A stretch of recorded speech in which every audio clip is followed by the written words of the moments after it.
Good morning. You're watching DeProgram with Ted Rall and John Kiriakou. It is Thursday, January 15th. Thanks for joining us. We have a little bit of housekeeping to do, which we will do in just a few minutes.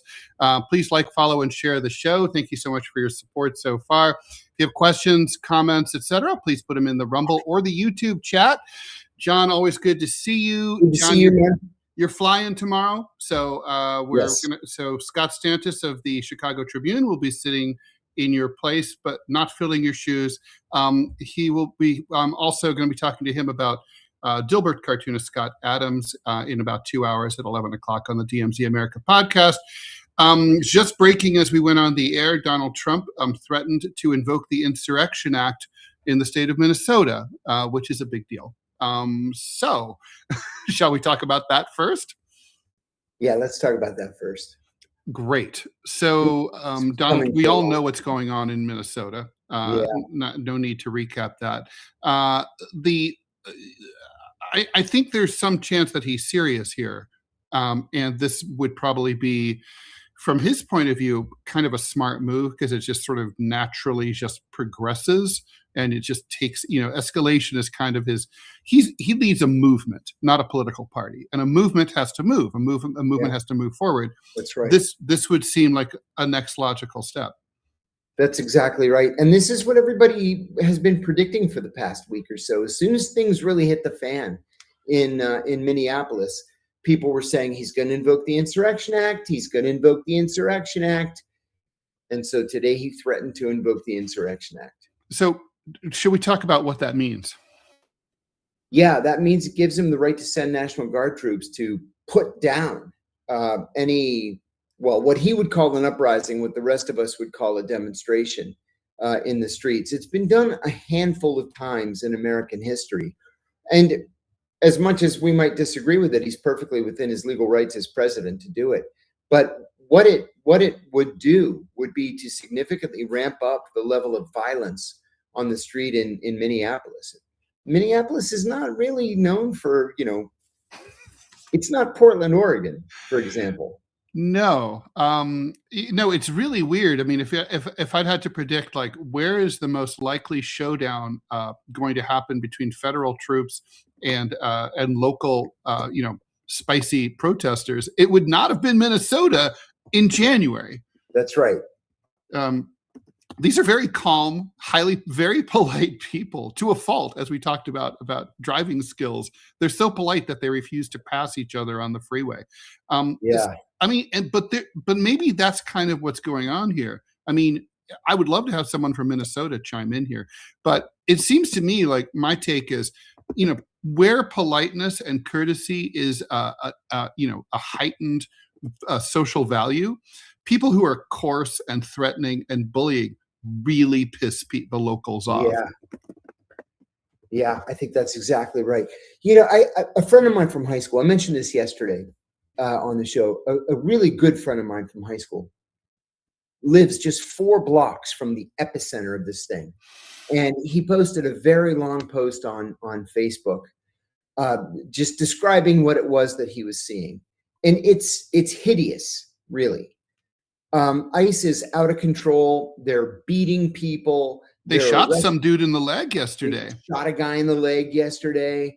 I reposted it. It's been shared more than 100 times already, just among our high school friends.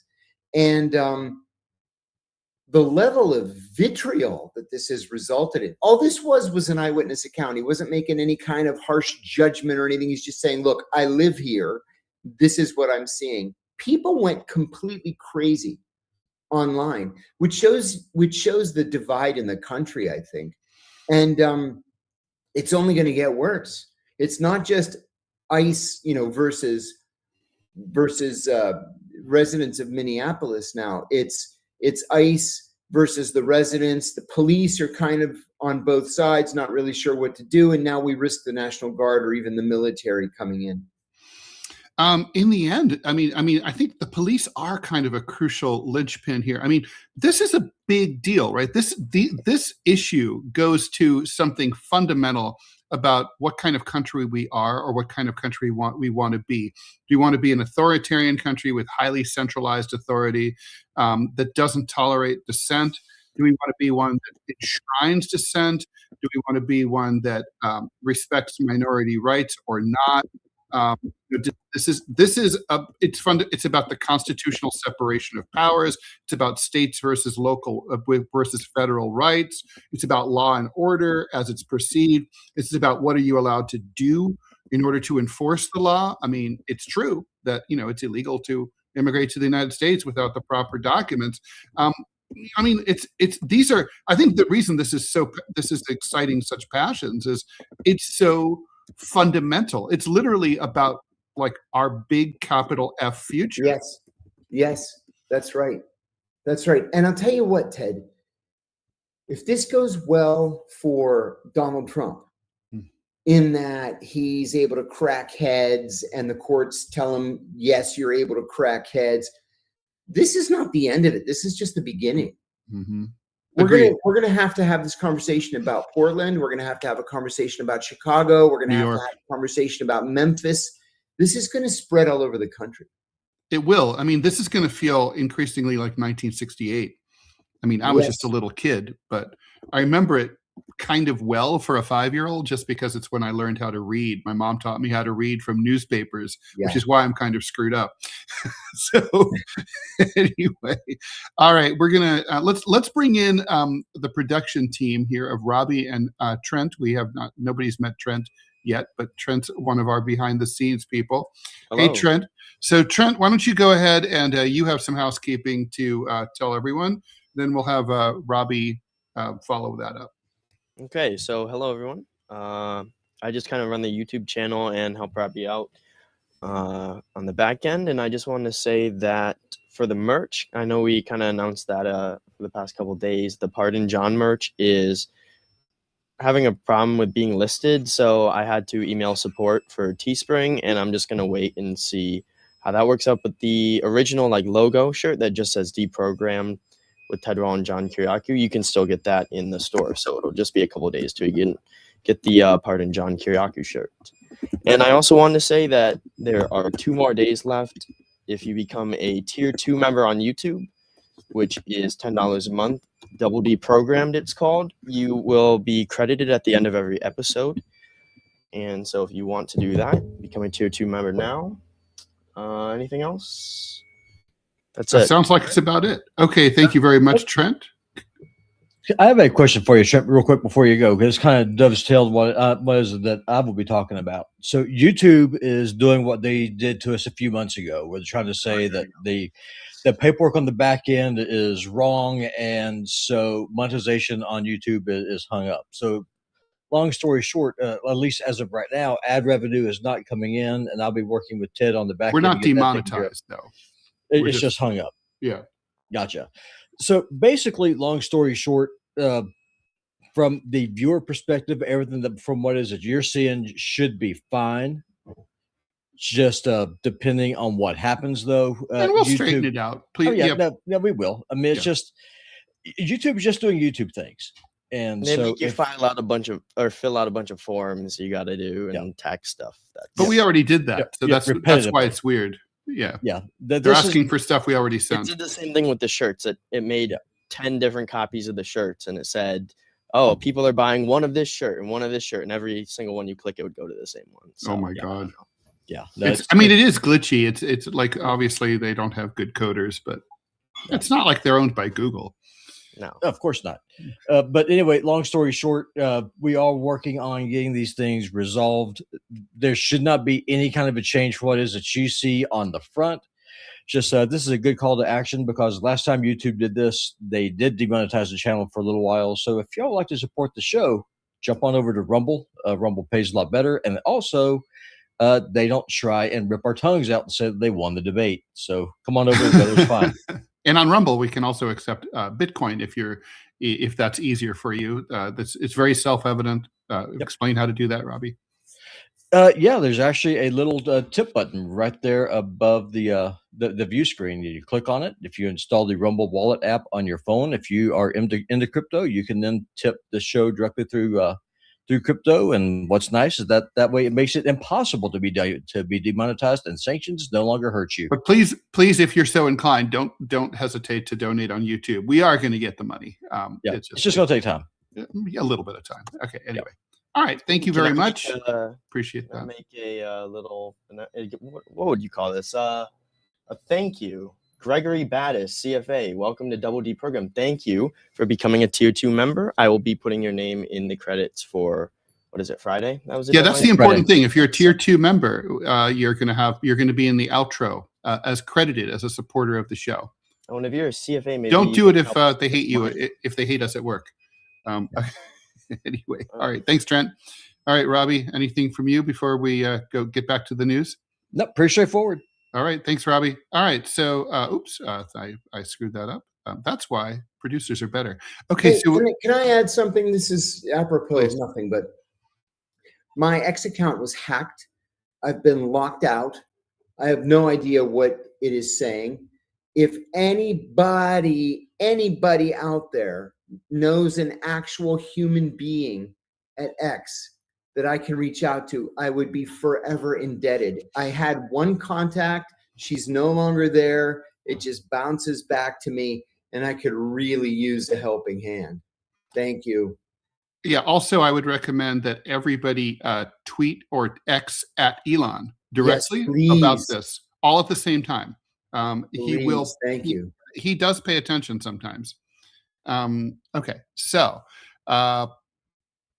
okay, let's do some comments if that's okay with you. Yeah. All right, John, this one is for you. Ali Y. We often hear about the need for police reform. Does or did the CIA suffer from the same issues as the cops? If not, can ideas from that be implemented?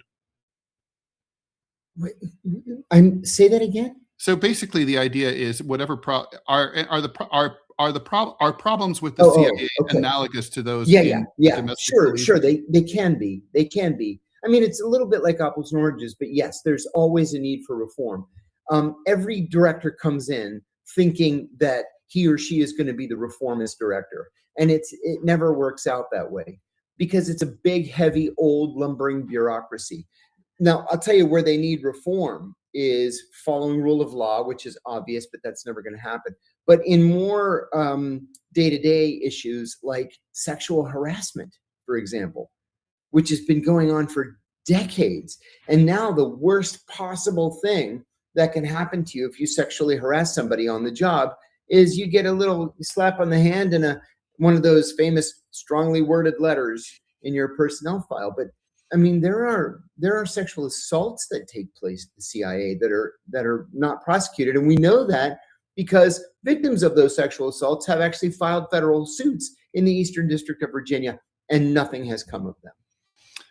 We are going to be talking about our lead story, which last night we always conceive a little bit behind the scenes here. We always conceive of the lead topic the night before, so that Trent has the opportunity to create the thumbnail overnight. Last night, our topic got kind of reversed, but that's okay. I can't let go of "Make America Crazy Again" as a title. I am going to take credit for that title. But anyway, Trump yesterday had announced $2 billion in cuts to mental health and addiction programs, but both Democrats and Republicans went crazy all over the country. So he reversed that overnight. So those cuts are not going to take place. We'll talk about that. And new poll from the AP, 75% of Americans do not want the United States to take control of Greenland, but frighteningly, 50% of Republicans are totally okay with it. Josh Hawley, has basically pussed out and joined his Indiana colleague Todd Young in voting against that war powers resolution on Venezuela that he supported. And finally, I'm going to take a little minor victory dance on this. Yesterday when we talked about Grok virtually undressing people, and I said this is a code reversal that they can change. Well, it was a code reversal that they could change, and Elon Musk has ordered that to be ended. So Grok will no longer allow you to make deep fake nudes of people without their consent. Well, that's good. It's good. I will say it seems like it happened quickly. It actually didn't happen quickly. because as you noted a couple of days ago on the show, Ted, there are already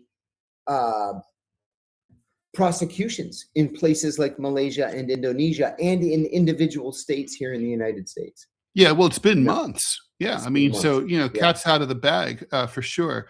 Broda, can we talk a little bit about Romania and what's happening there? John, I'm not familiar. You're going to have to help me out. I'm not either, I'm sorry to say, unless you're talking about the weakness of the government and the fact that they spent insane amounts of money to build the largest Orthodox cathedral on the planet to try to distract people from the weakness of the government and the economy.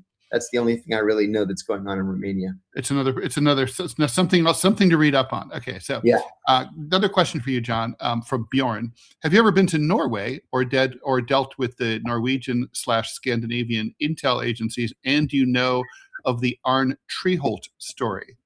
Oh yeah, I know all about the Arne Treholt story. I will say that when I was working for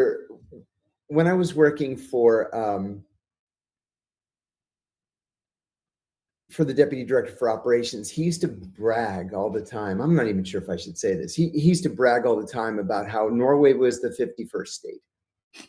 And he would come right out and say it, that Norwegians would do literally anything we asked them to do.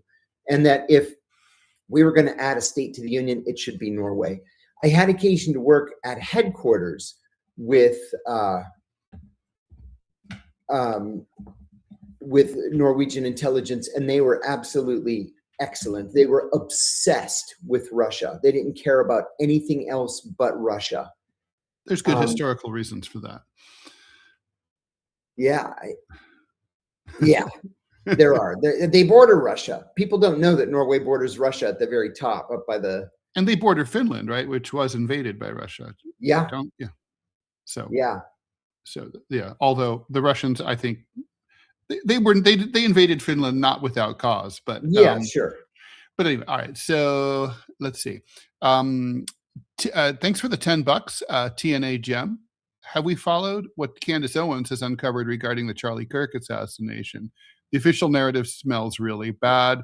What's the likelihood that the CIA and the FBI is involved? I don't think so. In my own experience, that's just not a thing. Yeah, let's just put it this way. As far as I've read, there's no reason to believe that. I mean, I think that's the best way to put it. Venkatesh, why is Miami becoming an overseas base of Israel?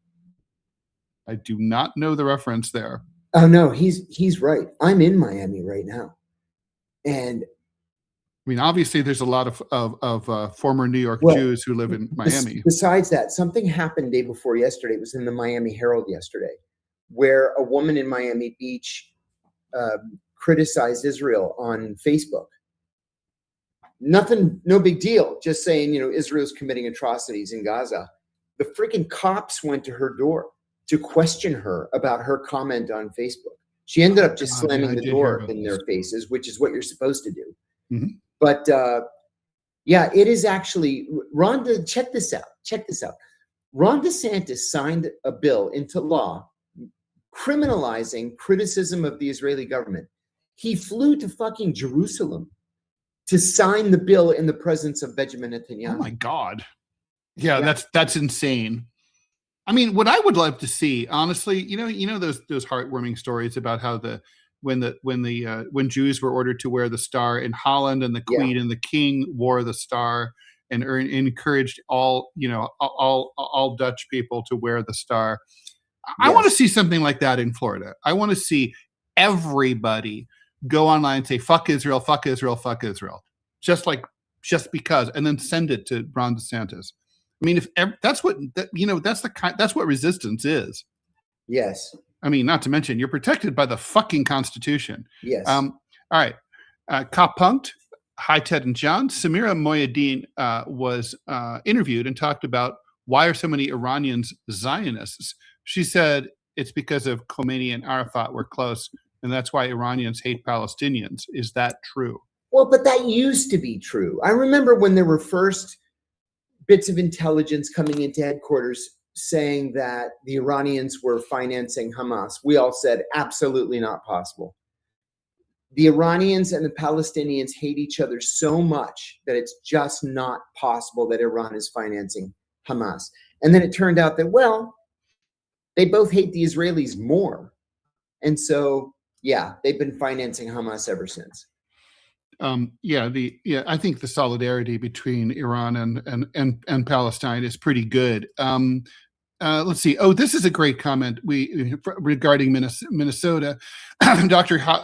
Douglas Hauser says, Minneapolis has long been an activist hotbed. It's the home of the AIM, the American Indian Movement. And let's not forget 2020, Black Lives Matter. It's one of the most inequitable states in the United States, which is saying a lot. Yeah. And there's a lot of quiet tension. Well, of course, it's Minneapolis. Any tension must be quiet. Yeah. No, but that is super interesting. Let's see. $5 donation from Ray. Thank you very much. At least you get 80% from Rumble. Screw YouTube. Thank you very much. Frasmataz is asking if either of us have seen One Battle After Another. Leo DiCaprio, Sean Penn, excellent director. It's Paul Thomas Anderson. Basically about ICE as Gestapo, sort of like that Civil War movie, Predictive. I have seen it. I saw it 2 nights ago. How about you, John? I have not seen it. So I'm going to disagree with the director thing. In fact, I even commented on how I don't like Paul Thomas Anderson, but it's totally true that it's a very timely film. I mean, so it's based on a Thomas Pynchon book. So it's by a kind of a sloppy director. So it's a big, sprawling, initially hard to follow mess. That said, if you stick with it for about 20, 30 minutes, you'll end up being hooked. So try to get past the first annoying 20 minutes or so, and it's worth seeing. And it does do a great job predicting the militarization, the Insurrection Act, the brutality. It's a frustrating film. But if you have HBO Max, it's free. It's worth watching. The acting is great. And it's also great to see Leo playing a role where he's a mess. He's completely out of control. He's fucked up beyond belief. He's funny as shit, and you don't normally see him that way. He's normally very composed, even in the worst possible situations. So there he is, just running around in his bathrobe the entire movie. So it's kind of great in that way. I know. I don't know. If I were on the Rotten Tomato meter, I don't know what I would give it. Maybe 70, 65. Can we get I don't talk to fucking cops from John K? I guess that's about a t-shirt. That's a good idea. I like that. Trent, take note. Okay. Tia Kiki, what are the chances ICE would be recalled off the streets if these sanctuary cities and states starting abiding, but with federal law, issuing detainers for the undocumented, removing them from jail is so much safer? I don't understand the detainers. No. Do you? No, I don't. I mean, I got to say, honestly, there's not going to be any real resistance until there's real resistance. And until you have some state or city authority of some note willing to say, we are going to actively interfere with ICE, like we are going to block roads, we're going to shut bridges. There's a lot of things they could do. They could kill the power to the city. They could interfere. They could really throw down. I'm not saying anyone should shoot at anyone, but they could throw a lot of wrenches into the machinery. They could, they could say you don't have any access to our jail system anymore. Yeah. There's a lot of stuff they could do. Until that happens, this is just going to keep going on. I suspect it's going to keep going on. The federal government is, they have supremacy in the Constitution. I know Robbie disagrees with that, but they do, and they're going to be able to run roughshod over state and local government. I don't think this stops until the American people rise up. I agree with you. And there's justifiable fear in doing something like that. Yeah, no, for sure. These fuckers will shoot you. All right, FUSO, how many days do we have before Israel or the U.S. attacks Iran? This weekend? You know, it could be, but if it is, it's going to be just pinprick attacks because, like I say all the time, we don't have naval assets anywhere in the area. Yeah. Yeah, it sounds like it would be like the Israelis for sure, like you said, John. Jones Jameson, thanks for the $5. What's your take on Abu Ghraib and the weirdly sexual sadomasochistic couple that ran it? The photos feel like a BDSM dungeon. Yeah, they do. Yeah. It was the Stanford prison experiment, like in real life. It was. Yes, it was. You put these inbred like privates in charge of in charge of a prison section, and they just they were bored and sadistic and horny, and they just went wild. I mean, the sexualization is kind of like not much talked about, right? Was it at Guantanamo where there were like menstrual blood was sprayed on inmates and stuff? Jeez, I hadn't heard that. Because obviously for Muslims, that's extremely distressing, as it would be for anyone, but more so for them. And there were incidents where female guards allegedly kind of like basically were rubbing up against detainees and stuff like that. So there's a sexual. I mean, it's one of the side effects of having a co-ed military force. I mean, is the women in in the IDF are apparently very sadistic, and they also use sexualized forms of aggression and torture against male detainees in Israel. Lord.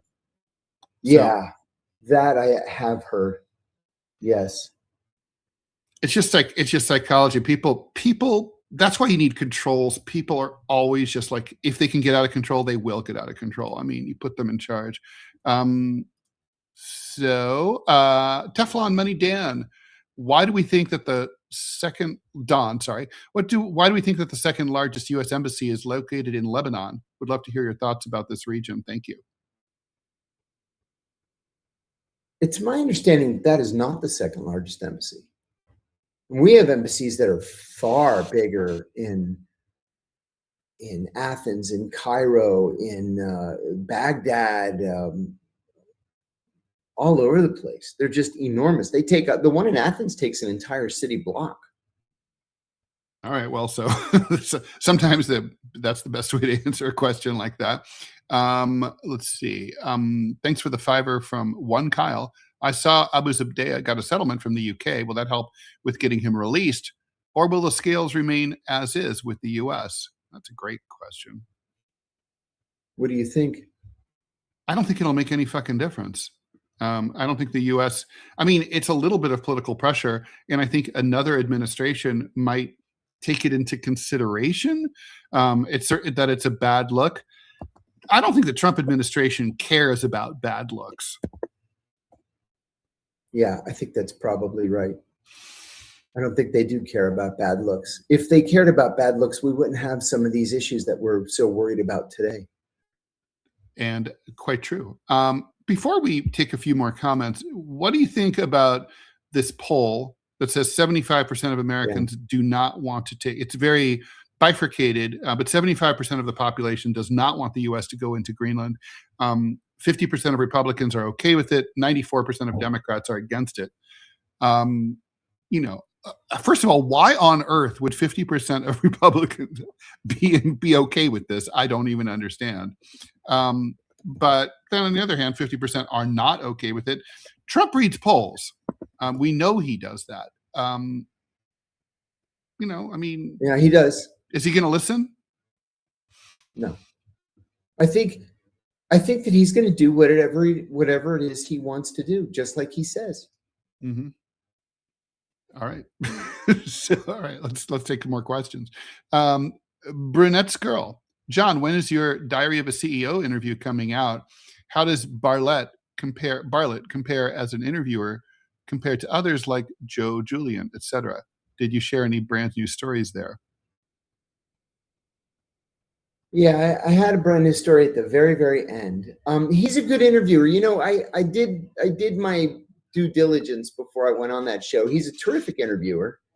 But much of the criticism of him and of the podcast is that he tends to interrupt. I didn't see it as interrupting. I saw it as engaging in a conversation. The conversation was very heavy on things like ethics and psychology, which was a little unusual, but it was good because I didn't have to just repeat the same stories over and over and over again. I enjoyed it. When I asked them in an email when it would come out, and they said to be determined. So I kind of thought it would be out by now, but I don't know. I would think in the coming couple of days. Okay. Daddy of triplets, thanks for the tenor. John, I ran back Zero Dark 30 last night. Were you involved directly or indirectly of anything of what was depicted? No, it was after my time. One of the reasons why I was so angry about that movie was that it perpetuated the lie that torture had something to do with finding Osama bin Laden, and it didn't. Plain and simple, it just didn't. Yeah, aside from the fact that it validates torture, yeah, it also it's just a historical lie. That right. pisses me off because these movies become the historical record. Most people don't read the books. So, that's most people, that will be their knowledge, quote unquote, about this incident. Yes. Frasmataz says DeSantis did that twice. Randy Fine and Laura Loomer hired neo-Nazi groups to march and cause a hate crime ruckus, helping Fine get elected. Laura shags them. Laura Loomer is a dangerous figure in present day politics. This is a woman who's been banned from Lyft, banned from Uber, banned from Target because she advances hate speech. She is not just one of the most Islamophobic people out there. She wears it on her sleeve and does not care. She's I have nothing to add to that, and I agree with every word. Tim Dillon, $2, thanks. Sorry, F you so, thanks for the $2. Tim Dillon joked that these ICE were backyard wrestlers yesterday. Now they get to wear masks, living out their lucha libre fantasies, body slamming immigrants. I wish it was that cute. Yeah, seriously. The thing is, these are you have to only be 18 years old. In some cases, they don't have they don't pass a literacy test. They can't read or write in the English language. That'll be interesting when they have to fill out reports. Right. They can't read memos. I don't know. These are unprofessional people, and they're behaving unprofessionally, and I think that's it reminds me of the SA in the rise of Nazism. They were former criminals. They were thugs. They were street scum. And that wasn't like, oh, that's because that's all we can get. That's because, just think about it, John. If you hire someone and you give them, say, $120,000 a year, and they're 19 years old, and what are you going to be if you get paid, if you're 19 years old and you're being paid $120,000 a year? Grateful. And you do not want to lose that job. And you're going to love the people who hired you. Yes. And you're going to listen to anything they say. And not to mention, you probably aren't quite old enough to really start questioning, like, hey, I don't really have to listen to every order. Yeah. You're going to be impressionable, young, and very grateful and loyal. They're not going to hire 50-year-olds because they think for themselves. Yes. Agreed. Long-time listener, Southern pride dictates that the states have supremacy over the federal government, including states' rights to white supremacy. Funny. Ray 2020, thanks for the buck. Hold Jamal had a stroke, but he's okay and back in the States. Glad he's okay. He posted a video yesterday. For real? That's what Ray says. All right, we'll have to reach out, obviously, after the show. If that's true, that's really, God, what is it with former Sputnik people? That's that happened to someone else too. Wow. Hope we're not next. Frasmataz, I forgot what I wanted to ask today. Did you all see the Rococo fashion dog mask furry ballroom dance party at Mar-a-Lago? No, I don't know what he's talking about. No, I didn't see. All right, more details, please. Fur. Hey, John, you once said that many presidents are sociopaths. many. You didn't say all. You have to be. You have to be a sociopath to be. And rise to the top by climbing on the backs of others. Who do you think are the last presidents who really cared? Who That's really cared? I'm going to say. Go ahead. Maybe FDR or Harry Truman. Maybe possibly John Kennedy. Yeah, I mean, I don't think Eisenhower, I wouldn't call Eisenhower a sociopath. I think he appointed a lot of sociopaths, surrounded himself with sociopaths. He was a reasonable man. Yeah. No, I'm going to say, like, I mean, FDR, I mean, these are all flawed guys, but yeah, like they're cared in some respect. I mean, like FDR literally, legally, diplomatically recognized Vichy France and not the Free French. I mean, he's wackadoodle, but yeah, he did care about the country, about the Constitution, all that. I mean, Jimmy Carter maybe in some respects cared. I'd say about civility. Well, Middle East. He cared about He cared about the plight of the Palestinians to some extent. Yeah. I mean, after the fact, George W. Bush cared about AIDS in Africa a bit, but like, yeah, really, truly care. You know what? I'm going to have to go for true caring. I got to go to Teddy Roosevelt. I mean, I think Teddy Roosevelt genuinely was, in many respects, a humane person who cared about the plight of most people. I mean, I think that's right. Yeah, kind of go back a whole century. And this is the guy who started American imperialism. So, it's all relative. Okay, good question. The logger jogger, not a lot of seasonal workers in Minnesota in January, makes for a pretty high success rate for ICE. There are other reasons why Minnesota, some Somali fraud among them, but I think this issue is underreported. So wait, so if there's not a lot of seasonal workers, right, how does that work, right? Like, I guess they're harder to find, but you get a higher percentage of the ones you do find? Is that, that's how I read that. I have no idea. I mean, okay. So I don't know. Dark works. Guys, what's your honest solution to the illegal alien issue? Law wasn't enforced. True. Millions are here. Also true. We don't know who they are. Also true. Or what they're doing. DHS and ICE is the great Satan. What is the solution? I can take this one if John, if you want, please. Okay, literally control your borders. I mean, I'm not against a wall in certain places. We should guard we can and should make sure that nobody crosses that border illegally. We should have a border policy that most people can get behind. Now, for me, and I've talked about this elsewhere, if the unemployment rate in the United States is over 0.01%, then we shouldn't be importing foreign workers at all. We should be a welcoming country to tourists and people like that, or temporary work when needed, possibly, probably not. But I think we control our borders. We build walls where need be.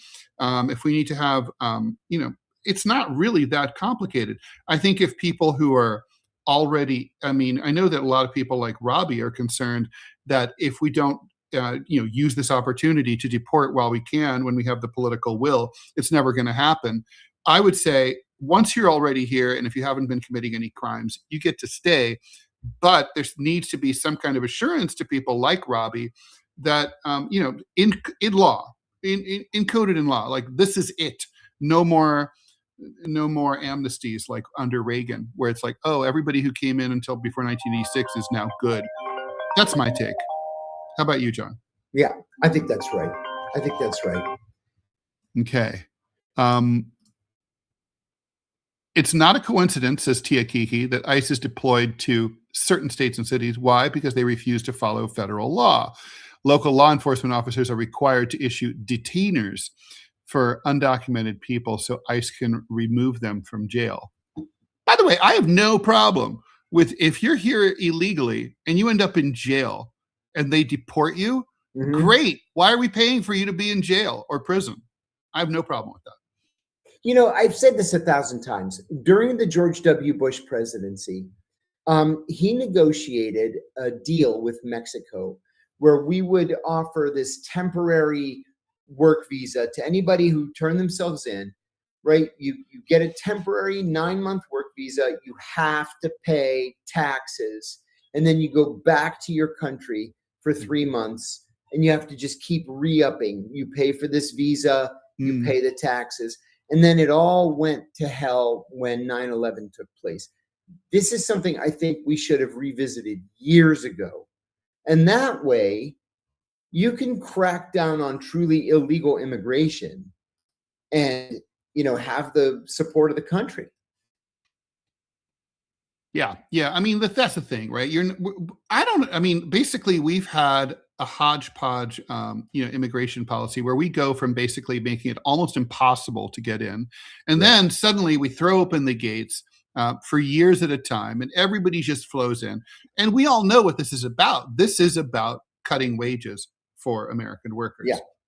And it's like, and the American people, they know it. And that's what Trump has tapped into. Trump is really good at identifying things that bug the American people and that have been ignored by both political parties. What he's bad at is addressing it, fixing these problems in a civilized way. But he's really good. He's like the doctor who's like, Ted, you're fat, you smoke too much, you got to cut the shit. But then it's like, oh, what should I do? Just take Ozempic and get the fuck out of here. Exactly. Hey, speaking of Ozempic, I don't want to get too far off course, but did you see this study that came out the other day that when people stop Ozempic, they put all the weight back on in 18 months? Yeah, all of it. And you end up with all sorts of heart problems. Yes. So, I got to say, I wouldn't touch that shit. This was a meta study, which means it's a study of studies. And to me, I buy it. I don't believe it. This is the new fen-phen. We're going to find out. It's the new fen-phen. We're going to find out in a few years. We're going to be seeing these ads killing people. Did you take GLP-1 inhibitor drugs? Call 1-800-ABOGADO. We will, we'll sue the shit out of them. And you'll be attached to a respirator. You're like, call that guy, call that lawyer. It's so bad. Let's see. Okay. K-Dot. John, for you. A little outdated, but do you have any thoughts on the Matt Bissonnette interview on the SRS, specifically his lawsuit with the government over his book? Can you speak about your clearance process? Matt Bissonnette is one of the 3 people who claim to have killed Osama bin Laden. The guy, the other guy, one of the other 2 guys, O'Neill. He was SEAL Team 6, right? Or so he claimed. Yeah. Mm-hmm. Yeah, one of the other guys, Eric O'Neill, maybe, I forget his name. He's making a living. His living is he just signs shit and sells it, like pictures of Osama bin Laden, wanted posters of Osama bin Laden, Time magazines with bin Laden on the cover. He just signs them. He'll sign "Hold my beer," and then he signs his name and sells them for $50, $100. That's how he makes his living. Matt Bissonnette wrote a book. But his problem was that he didn't get it cleared. And so they took him down. You can't just write about a classified operation and then just send it to the publisher. There's a process, and he didn't go through the process. And his colleagues all hate him for they all hate him doing this, right? Because they say not only did he not shoot bin Laden, he was 2 guys back. You're also not supposed to talk about this shit. Ever. Yeah. You take this to your grave. That's the code, right? Yeah. Poople. John, I'm thinking of learning Greek. Any tips? Yeah. I want to know why. Are you moving to Greece? Or is it just for fun? Or anyway. Any tips? Don't make jokes about it's Greek to me. No, go for it. It's a wonderful language. You're going to see a lot of similarities between Greek and English. Really? Yeah, a lot. Something like a third of English words come from Greek origins.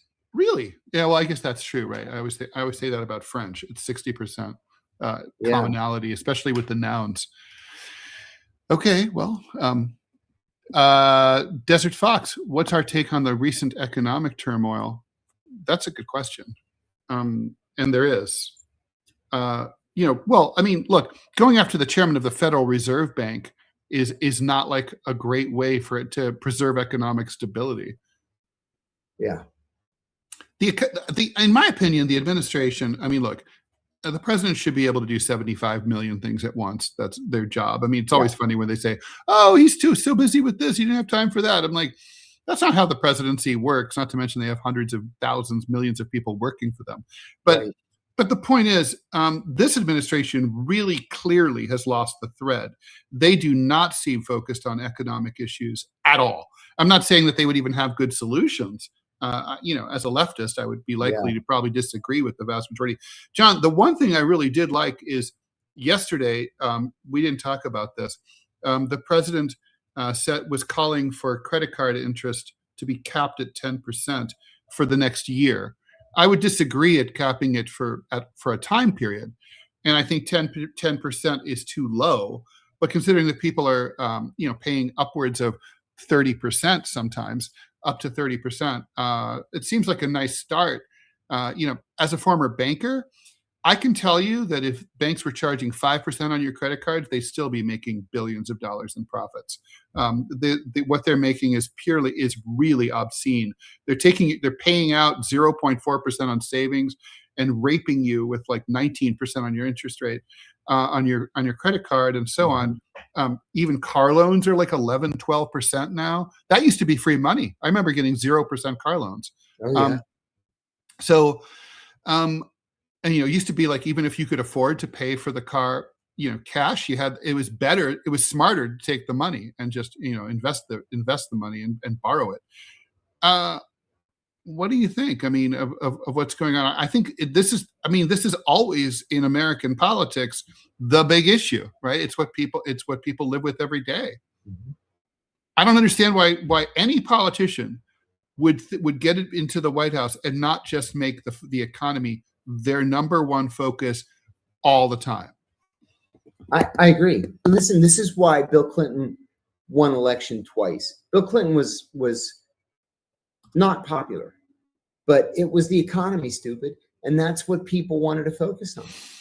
And it's always the economy. Always. Because if the economy's rocking like it was during Bill Clinton's second term, well, you're concerned that it might stop rocking. Yeah. So the economy is always a concern. Hey, I apologize. I'm in a hotel in Miami and they're vacuuming the floor just immediately. We don't outside hear it. Oh, good. Okay. Because it's your mic is doing a good job at filtering. Thanks for the 20 Canadian dollars from Afro Accelerator. Jamal is truly very emotional video he posted. All right. Well, I'll text Jamal. Effie, so were you impressed by Don Bongino's Hong Kong Fooey moves he displayed recently? I actually didn't notice any difference. All right. In Dan Bongino. Fluidic Poly. What are y'all thoughts on the human rights organizations on the U.S. war hawk policies? Basically, every U.S. intervention was justified with the help of them. Thank you for that. I was literally just thinking about that in terms of, the Venezuelan lady, Machado. And I decided yesterday to do a deeper dive than I had previously done into her past. She's a terrible person.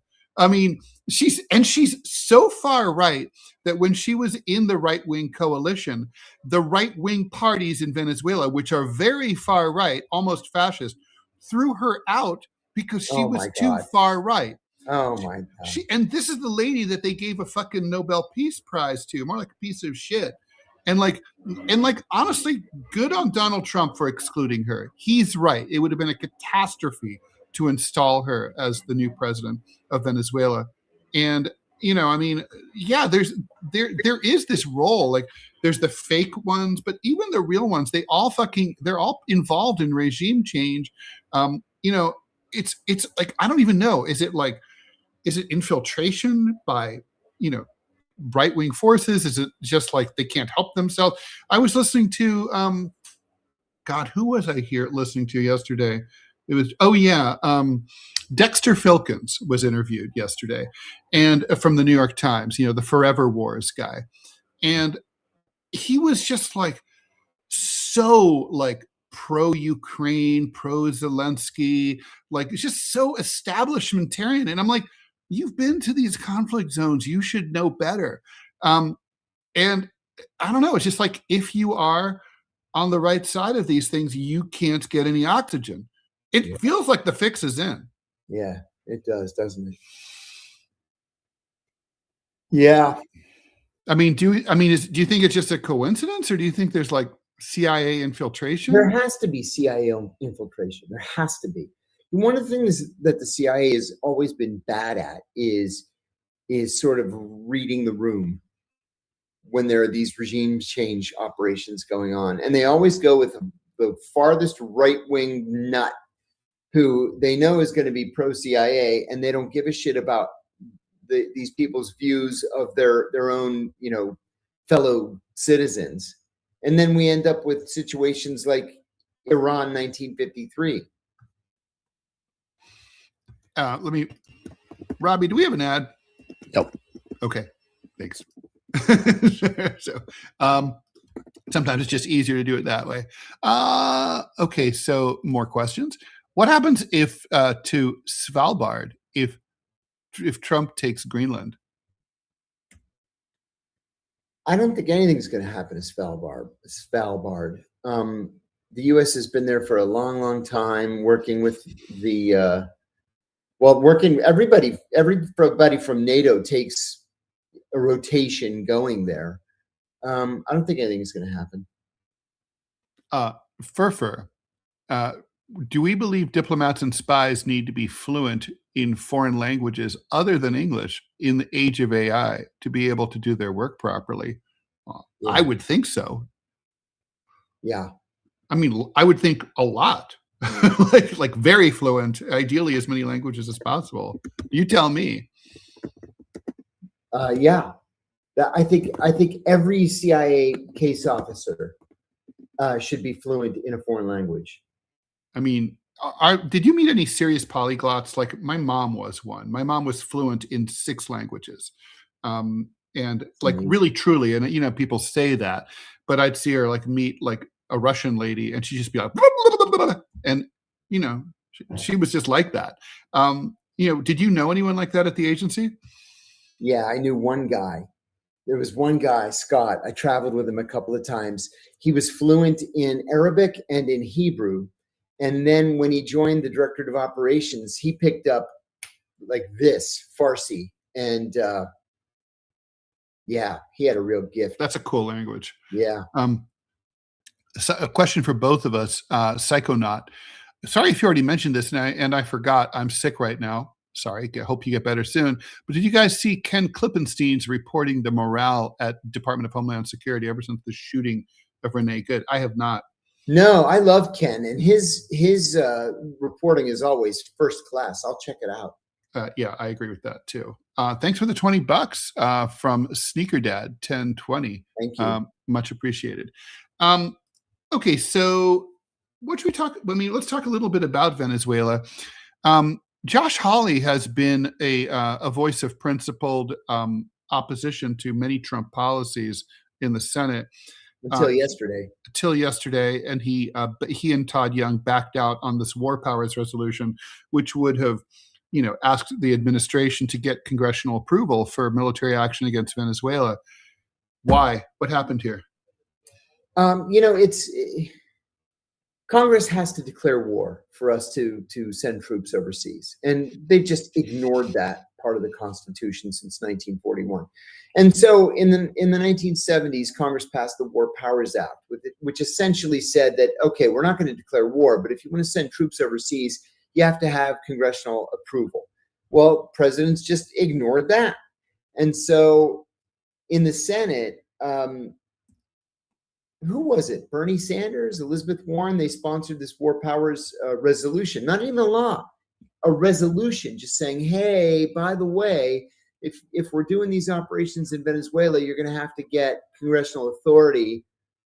Josh Hawley and Young of Indiana voted yes on the preliminary text. And then when it came down for an actual vote last night, they flipped and they voted no against their own bill.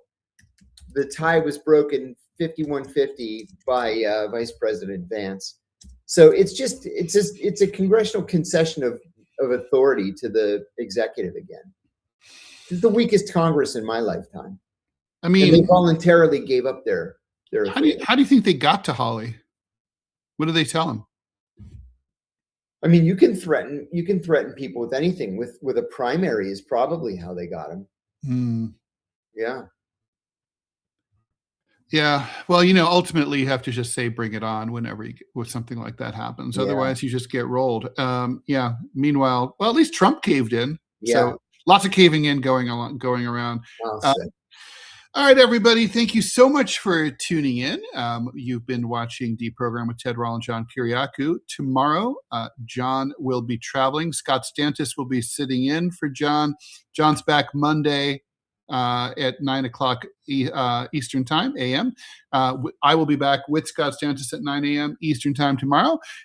Stay tuned for the TMI show with me and Manolo Chan coming up right now. And at 11 a.m. Eastern Time, right after TMI show, Scott and I will be doing the DMZ America podcast, and we'll be talking about Scott Adams. If you want the behind-the-scenes look at this kind of interesting, complicated, weird dude who I knew pretty well, tune in. Thanks, everyone. Bye, everybody. Happy travels, John. Thanks, Ted. See you soon. Bye.